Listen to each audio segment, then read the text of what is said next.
Sa pagpapatuloy ng kampanya para sa national positions ngayong araw, muling inilatag ng ilang kandidato sa pagkapresidente ang mga programang kanilang ipatutupad sakaling mahalal sila sa pwesto. May report si Victoria Tulad.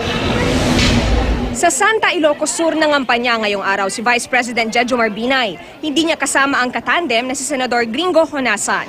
Pinasalamatan ni Binay ang mga taga-Santa kung saan nanalo siya bilang vice-presidente noong eleksyon 2010. Muling inilatag ni Binay ang mga programang layong protektahan ang karapatan ng mga senior citizen.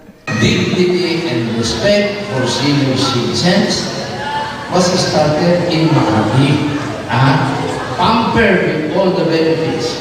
Sa Catarman, Northern Samar at Catbalogan Samar naman, nag-ikot si Davao City Mayor Rodrigo Duterte. Isinulong niyang muli ang federalismo na dapat daw mabigyang daan sa pamamagitan ng charter change. Pumayag tayo na mag-establish ng isang gobyerno, one nation. Ang usapan po doon that this nation will govern us equally and fairly. Yun ang usapan ng mga lolo natin noon nung ginawa nila ang konstitusyon.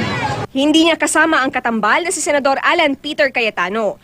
Sa Biñan, San Pedro, Santa Rosa at San Pablo sa Laguna naman, nag-ikot si Senadora Grace Poe. Sa isang panayam, mariing tinutulan ng senadora ang sinasabi ng COMELEC na posibilidad ng POL o Postponement of Elections.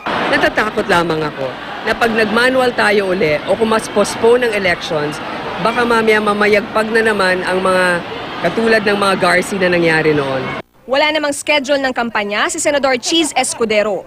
Ikinampanya naman ni Pangulong Aquino ang tambalang Mar Rojas at Leni Robredo sa harap ng mga gobernador sa General Assembly ng League of Provinces of the Philippines. Muling ibinida ni Rojas ang mga naging bunga umano ng daang matuwid na kanya raw itutuloy kung maging presidente.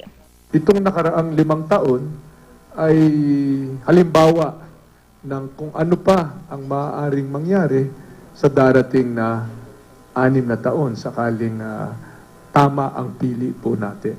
Wala namang schedule ng kampanya ngayong araw si Senadora Miriam Defensor Santiago. Gayon din ang kanyang katambal na si Senador Bongbong Marcos. Wala ring schedule ng kampanya ngayong araw si Senador Antonio Trillanes IV na tumatakbo sa pagka-vice-presidente. Victoria Tulad, GMA News.